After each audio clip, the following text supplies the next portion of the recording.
Čau, já jsem Áňa a vítám vás u dnešního videa. No tak v dnešním videu bych vám řekla jednu takovou věc nepříjemnou. No tak prostě kdysi jsem si psala s jedním takovým člověkem, který byl takovej, že on mi psal takový nesmysl, že ta konverzace byla pořád na jedno brdo. Absolutně to nemělo žádný přínos, žádný podnět. Já jsem to zdravotně potom odnášela, protože on mi pořád psal věty, ze kterých už mám úplně osypky. Vždycky mi napsal, co pak děláš.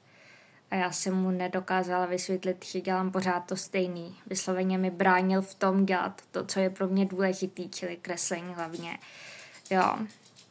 A vždycky prostě, když jsem napsala, že se budu učit kreslit, tak mi napsal, co pak když kreslit dneska, jo, a takhle, takže jako tohle to nedávalo smysl úplně, jakože fakt to bylo jak do duvu prostě, ale to nejhorší bylo to, že on jednou vlastně mi napsal větu, už to na mě jde, já jsem napsala, že se nechytám, on napsal, že ještě nic nenapsal, že není na co se chytat, takže on očividně netušil vůbec, ale hlavně on takhle oversharoval a chtěl to stejný po mně, takže tohle to bylo blbý. Takže prosím vás,